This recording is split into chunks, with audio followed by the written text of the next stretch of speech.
I have a lot of passions. That's true. I love doing martial arts in the free time. I love playing music. I love machine learning and AI, and this is one of the things that I like doing in the free time and I like doing in my work. And it is part of me, it is part of what I am, and it's probably even how my friends would describe me because I always talk to them about AI as well. But yeah, I am very passionate. I love a lot what I do. Spend a lot of time doing what I do rather than I don't know, anything else. So I'm always coding. I'm always doing my work in AI, and in the free time, yeah, I like doing taekwondo and I like playing music.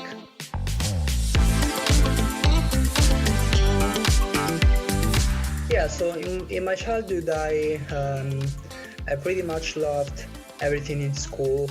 Like, let's say until the very latest year in high school, where I discovered that my probably the thing that I was both better at and the thing that I loved the most was science in general. And that's how I started doing my bachelor's degree in physics. I have a background as a physicist, as a scientist, rather than a data scientist or machine learning engineer. But then when I was finishing my bachelor's degree, there was this really good friend of mine, Gianluca Mauro, that is now again a teacher in AI that has worked in California and has studied AI there. And he was telling me about this incredible thing that was artificial intelligence. I was finished my bachelor's degree, and I started writing my bachelor's degree thesis about artificial intelligence. Then I started completely falling in love with it. I completely fell in love with it, and decided to make my master's degree basically about it. And that's the rest is.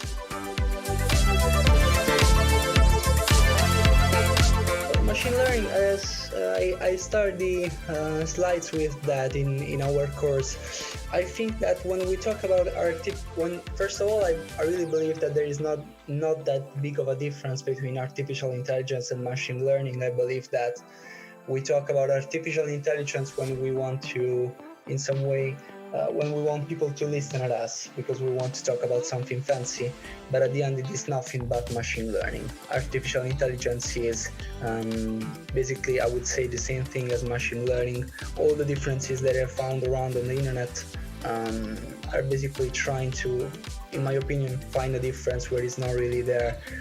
I believe that machine learning is in some way the ability of distinguish some of doing classification, regression, optimization tests, all the tasks that we do, even without recognizing every day. We want to do it automatically. We want a computer do it for us. So in some way, we want to transfer some kind of intelligence into a computer.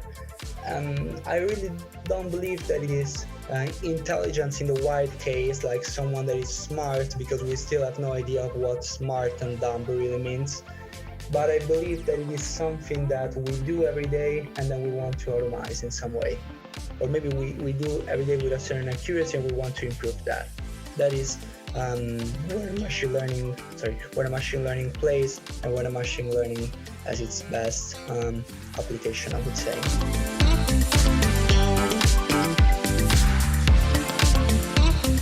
Well, yeah, as the name suggests, image processing is, of course, processing a signal. And the trick is, what do we mean by processing? We mean by processing that we can recognize the colors of a signal.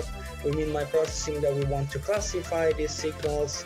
We mean by processing that we want to simply understand how a computer reads that image. I was talking about signal because that is signal as well.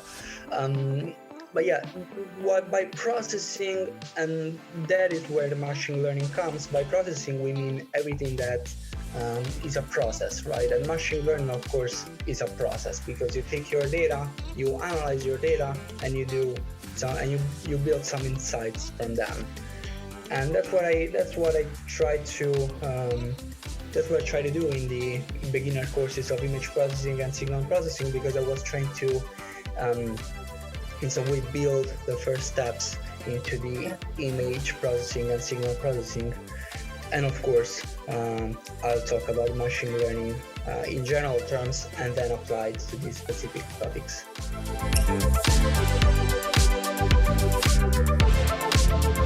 Well, image processing is probably more easy to understand, right? Because when we talk about image processing, for example, everyone has an iPhone, and the feature that unlocks your iPhone by looking at it, that's of course a great example of image processing. So image processing is used very much because at the end, the first thing that we have is like literally newborn, and the things that we do in our childhood is looking at images.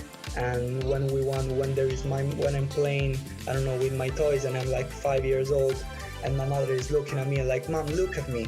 So I want an image of me from my mother. I want to be proud of what I'm doing, and I want my mother to look at that. So image for us, we live in images. We live in this world of images. We have images everywhere. As try to convince us using image. We again have this image in our mind. If I talk to you about your boyfriend or girlfriend or your favorite person, you have an image in your mind. We process images. That's what we do for a living, basically. And so doing image processing means in some way do something that is useful for everyone, I would say. Signal processing is as well useful, but it is maybe less evident. But of course, when we talk about the weather, like if I ask you if you're feeling cold today, in some way I'm asking you to do a signal processing task, because you're processing your memory and you're processing your time series that you have in your mind of all the days before that, all the temperature before that, and then you find that that point is an outlier in some way because it's very cold, or maybe it's not, because you're still in the trend that you expect to be. So we do signal processing every day as well. Of course, signal processing in the industry is used, I don't know, to predict the stock prices, to use signal processing because you want to predict the fluctuations. We do signal processing to, again, analyze climate change. I'm like throwing examples here. But we do image processing and signal processing in the industry, of course, and I believe that it's interesting to see it in our everyday life as well.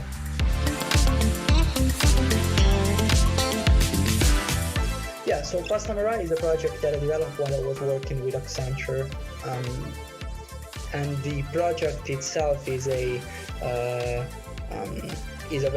very interesting one, I would say, because it is a project where you want to speed up the process of magnetic resonance imaging. When you do magnetic resonance imaging, you stay in the narrow tube for 1 hour, and the narrow tube make weird noises. And this could be very frustrating for people. This could be impossible for people that suffer from anxiety. This could be impossible for kids. This makes the MRI process very expensive, and this in some way lowers the quality of the MRI itself, because of course you are not able to stay perfectly still, and your blood is still moving, your internal fluids are still moving, so it is impossible for you to be perfectly still. So the fact that you stay in this narrow tube for 40 minutes to 1 hour, it's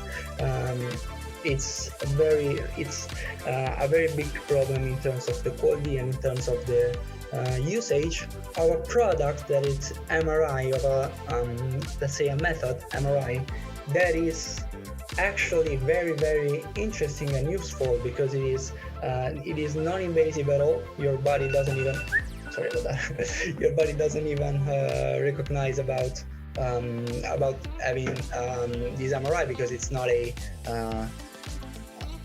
again an invasive technique. And it is very interesting to understand the human body, because with MRI you are able to see something that with other technologies you're not able to see. So in some way, MRI is very interesting, but it is very time consuming. FastMRI wants to speed up that process. So deep learning is used in some way to take an image that is been taken in a very few minutes rather than hours, and use deep learning to reconstruct an image that is as close as possible to the one you would want to have when you stay in that tube for, again, 1 hour. So that was the process was about. It was a project by Facebook, now Meta AI, and my contribution was, of course, the coding part. So I developed the deep learning algorithm that was trying to improve the benchmark, the already state-of-the-art algorithm that we had to speed up the process.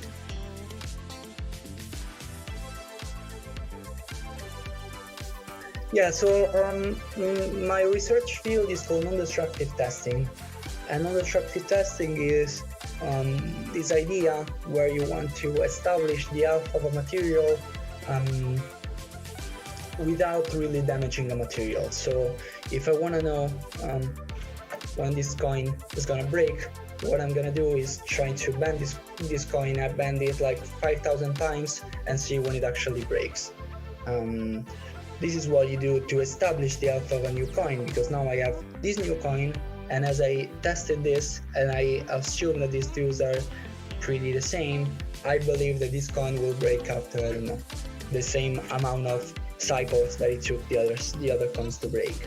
This is what you do generally with materials, but imagine that this is not a coin and it is a wing of a plane. Of course, it's not very convenient to break 1,000 wings of planes to understand when the 1,001 is going to break again, right?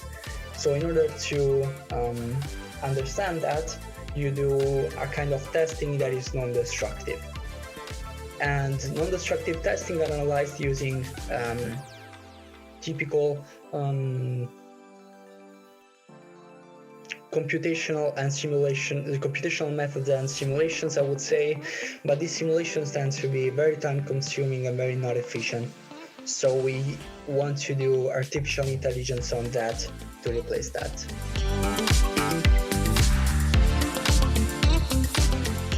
Well, really no one. The thing is that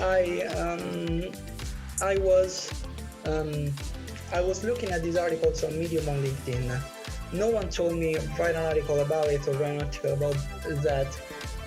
I was just writing these articles because I wanted to keep track of all the things that I was doing on the free time using machine learning. Because when I had free time and when I wasn't busy with school or with work, what I would do is go to Kaggle, find a dataset, download the dataset, and start working on it.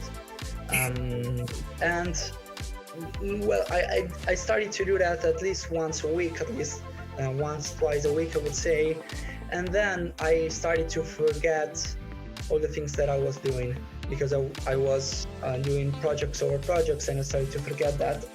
And so what I did was to write articles to remember these applications and these things that I was doing, and I use them as an archive as well. When I have something that I remember I have done in other articles, even in my work, I go look at the codes in the articles and I copy it and paste it into my actual work.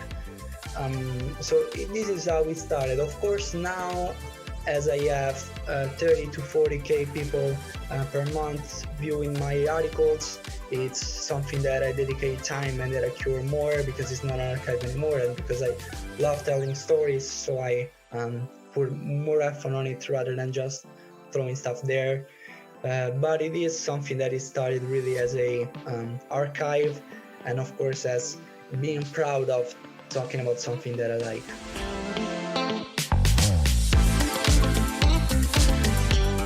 Yeah, it is something that you have to like. It is because I know a lot of people that are really good, extremely good at coding, and they don't like to write about these things. Actually, a lot of very good people don't spend their time writing code writing articles and blogging. But if you do like it, if you like blogging, if you like talking about stories, if you are able to break it down in simple concepts, if you have some of the things that you need, and in general, if you like writing, it is something that is very fun to do. It is something that it's for me, it's not working. Of course I make money out of it because it's articles and they are on towards data science, which is a great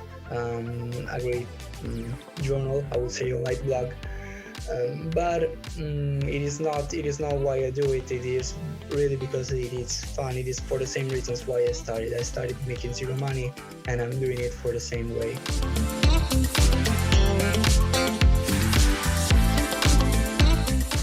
My next steps are, of course, publishing more, of course, publishing good. That is probably more important than publishing more, regardless of what is going on these days. But I believe that having high quality publications in high quality journals is more important than having a lot of publications in like conferences or really non-important journals. So yeah, of course, in order to do that, you have to create an important breakthrough. You have to create an important discovery, and yeah, of course, my plans would be again teaching, being a university teacher, of course, being a reference figure, at least in my small world, in terms of AI, being someone that has made even a tiny difference in the state-of-art applications. So I feel that it is the same dream that every researcher has, really, nothing special.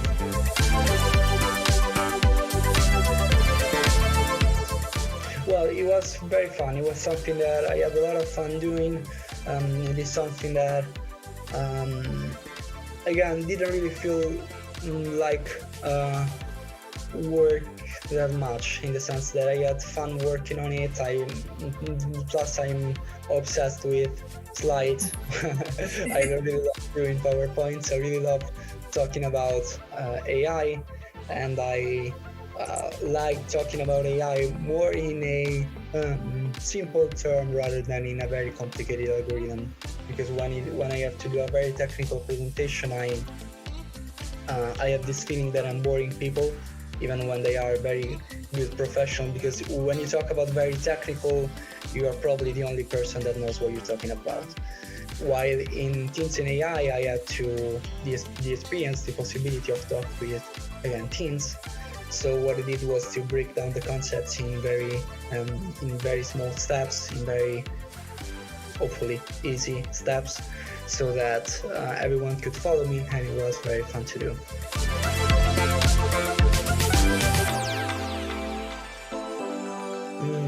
I don't know. I never asked myself this question. I really do not know. I wouldn't do anything else for a living, really. I can't imagine myself doing something else. Yeah, no. Sorry, I'm not able to really find that. I would like pick a random one, because I'm not able to find another thing, another field. Yeah.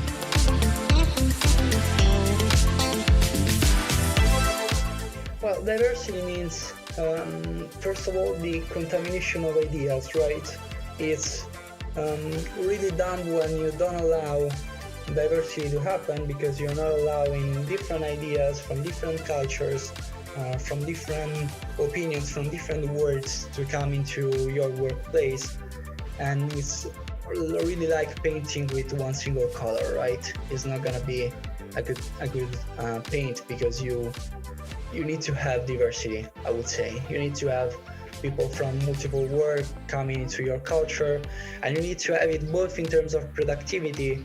That is, of course, it's important, but you need to have it in your everyday life, because it's not all about productivity, right? It is about being human beings, and human beings needs to interact with each other, needs to get out of their comfort zone, and needs to accept other culture, accept other races, accept other genders, accept people that don't identify as gender people. We need to accept really everyone that feels the way they feel, because that's where the contamination starts. That's where you can, of course, the only thing that you shouldn't accept, in my opinion, is non-tolerant people, right? That's the only category that I believe that it is important to take out of your system.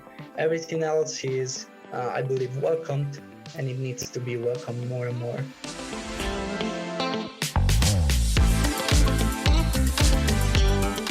how I would think if I were a computer. That would be interesting because we know that computers don't think, but that would be amazing to understand how it really works. Like.